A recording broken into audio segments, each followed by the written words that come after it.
Hello, good evening friends. मैं आज आपको डिस्कस करूँगी लर्निंग का टॉपिक।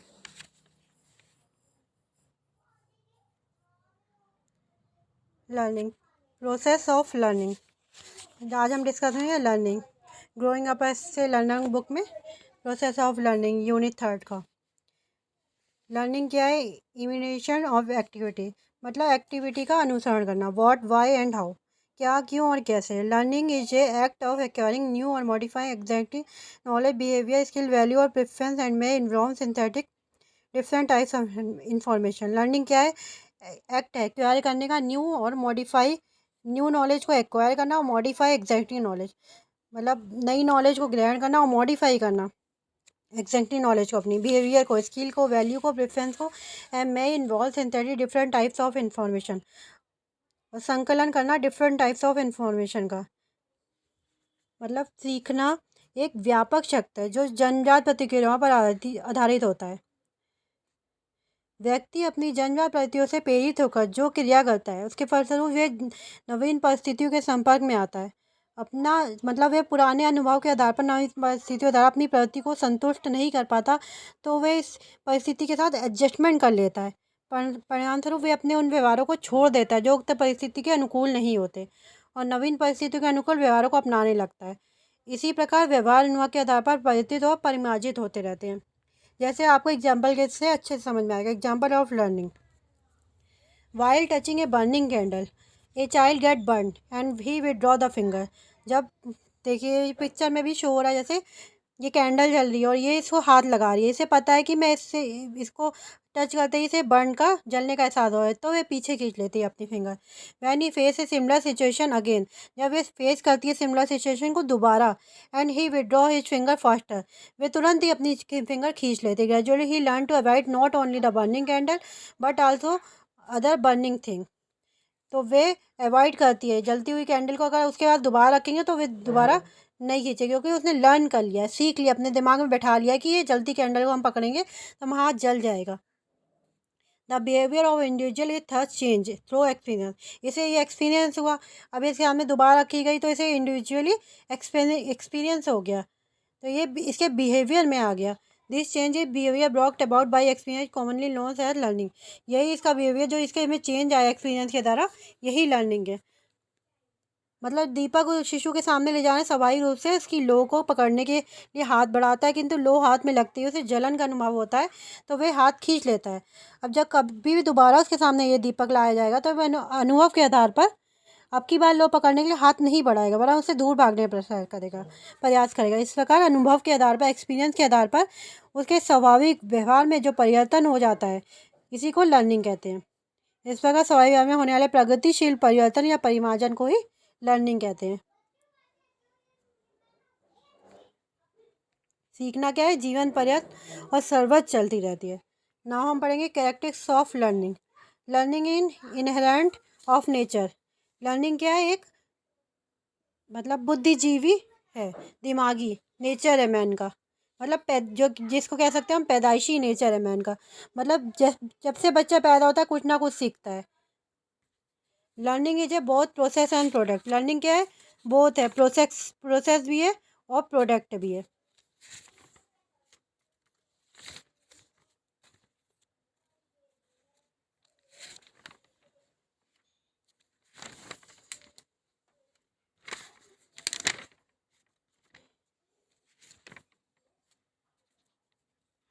मतलब लर्निंग, बालक जब सदैव वातावरण की प्रतिक्रिया के फलस्वरूप ही कुछ ना कुछ सीखता रहता है, वातावरण में अनुसार उन्हीं के साथ सीखता है। प्रोसेस भी है, प्रोडक्ट भी। लर्निंग इज पर्पसफुल, लर्निंग क्या? उद्देश्यपूर्ण है। सीखना सदैव उद्देश्यपूर्ण होता है, व्यक्ति किसी भी उद्देश्य से प्रेरित होकर कार्य को सीखता है। उद्देश्य जितना उसका उद्देश्य पर्पस प्रबल होएगा, सीखने की प्रक्रिया भी उतनी ही तीव्र होती जाएगी। अगर हमारा कोई उद्देश्य ही नहीं होगा तो हम सीखेंगे क्या?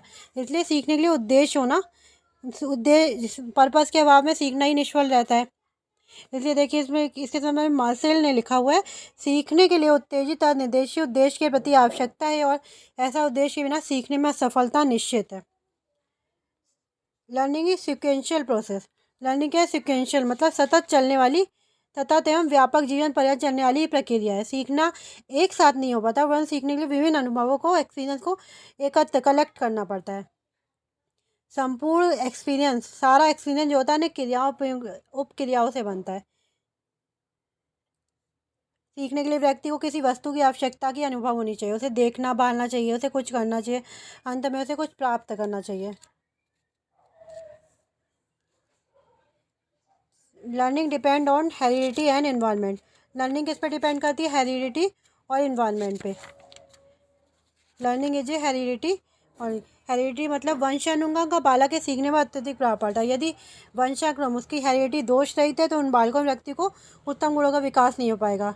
वह बालक 80% योग्यता एवं क्षमताएं उनकी हेरिडिटी से ही देन है।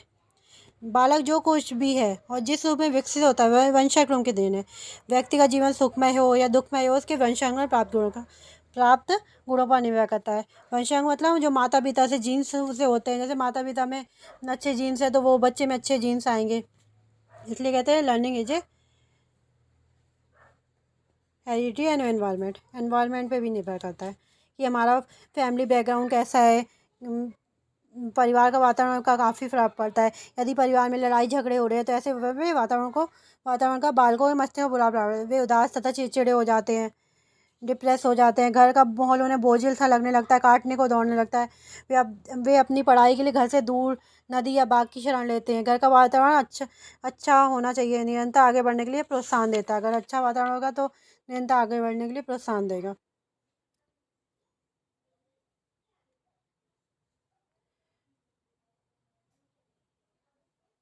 Learning is A life long process.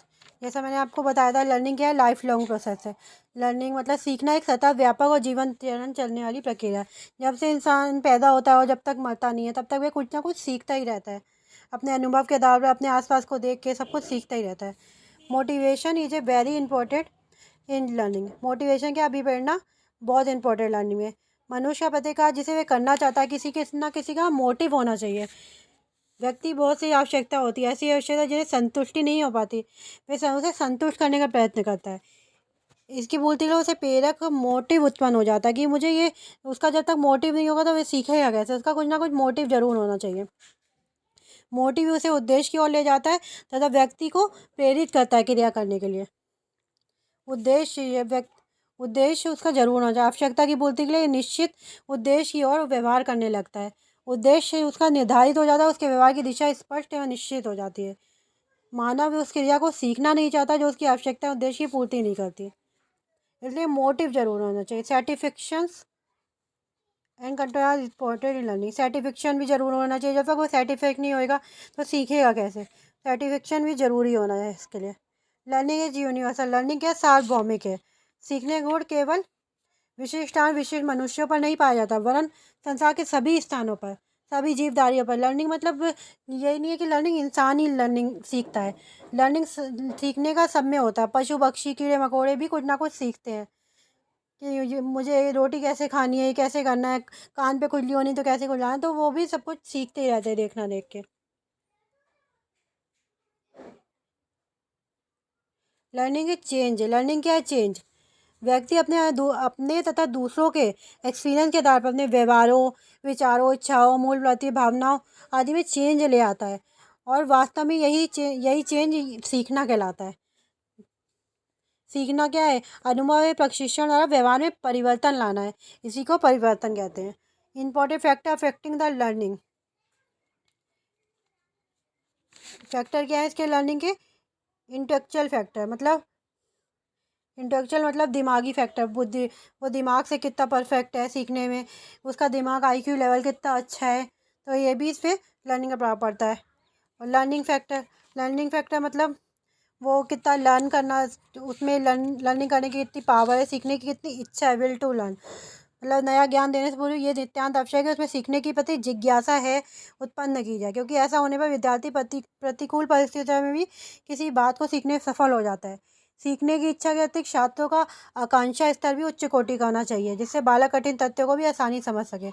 जब तक उसके अंदर से सीखने की इच्छा नहीं होगी तब तक वो कैसे सीखेगा? टीचर पढ़ा रहा है, उसके अंदर सीखने की इच्छा नहीं हो, इधर उधर लगा हुआ है, तो वो कैसे सीख पाएगा? इसलिए कहते हैं उसके अंदर सीखने की इच्छा भी होनी चाहिए।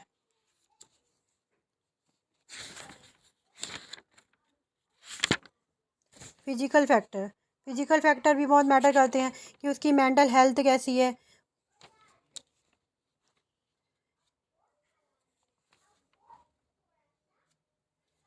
अगर फिजिकल फैक्टर में मतलब कक्षा का मनोवैज्ञानिक वातावरण भी छात्रों को सीखने की प्रक्रिया में काफ़ी हद तक पढ़ाई करता है। ये छात्रों को एक दूसरे के प्रति सहयोग, सहानुभूति की भावना, आपस में मदद संबंध होने चाहिए, सीखने की प्रक्रिया को सुचारू रूप से आगे बढ़ाती है। इसके भी यदि कक्षा का वातावरण बोझिल, तनाव मुक्त होगा, तो ऐसे माहौल में छात्र घुटन महसूस करने लगता है और शीघ्र ही उसे कक्षा छोड़ने की वृत्ति उत्पन्न हो जाती है। आगे चल के उसे भगोड़ा छात्र भी कह सकते हैं। इसलिए उसके अंदर क्लास का वातावरण भी अच्छा होना चाहिए। फिजिकल फैक्टर उसे अंदर से भी पढ़ने के लिए वो होना चाहिए। मेंटल फैक्टर भी बहुत महत्व देता है कि वो अंदर से कितना सीखना चाहता है। भौतिक वातावरण के अंदर प्रकाश जैसे वायु आदि आते हैं। इस प्रकार यदि कक्षाओं में छात्रों के बैठने की समुचित व्यवस्था नहीं है, कमरे में जैसे आप पढ़ा रहे हैं, कमरे में अंधेरा है, रोशनी से हवा का कोई प्रबंध नहीं, फर्नीचर टूटा फूटा है, कक्षा के बाहर को शोर हो रहा है बहुत ज़्यादा, तो ऐसी स्थिति में छात्रों का मन अधिगम से लर्निंग से ऊब जाता है और थोड़ी देर में थकान का अनुभव करने लगते हैं। इन सब बातों से उनके सीखने में बाधा उत्पन्न होने लगती है। इसलिए मेंटल फैक्टर के साथ साथ इन्वायरमेंट फैक्टर भी अच्छा होना चाहिए। Emotional and social factor. Social का मतलब क्या है कि सामाजिक वातावरण के अंदर समाज में जैसे प्रचलित रीति मान्यता, आदर्श, मूल्य एवं स्वयं व्यक्ति समाज में स्थिति आती है तो उसके अध्ययन को निश्चित तौर पर प्रभावित करती है। इसलिए व्यक्ति को सामाजिक परिस्थिति में अनुकूल रहना चाहिए। सामाजिक और सांस्कृतिक वातावरण का प्रभाव पड़ता है। सांस्कृतिक वातावरण का आशय मतलब व्यक्ति द्वारा निर्मित या प्रभावित उन समस्त नियमों, विचारों, विश्वासों, भौतिक वस्तुओं की पूर्णता से जीवन के चारों ओर से घिरे रहते हैं। टीचर पर्सनालिटी का भी बहुत फ़र्क पड़ता है। जब जैसे कोई टीचर पढ़ाने आया क्लास में तो उसका भी काफ़ी फ़र्क पड़ता है उससे।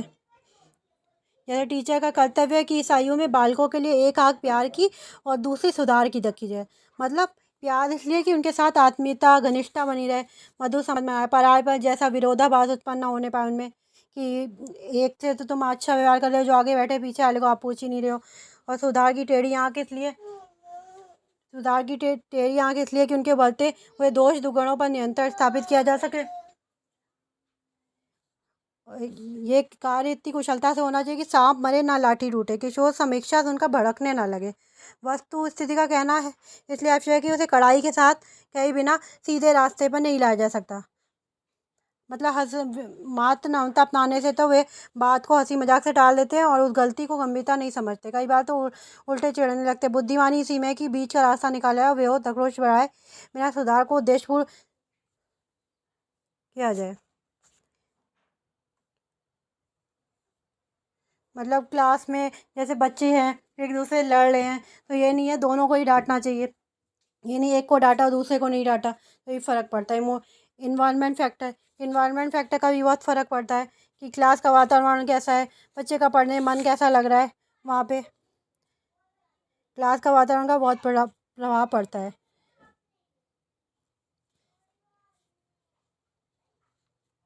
Thank you.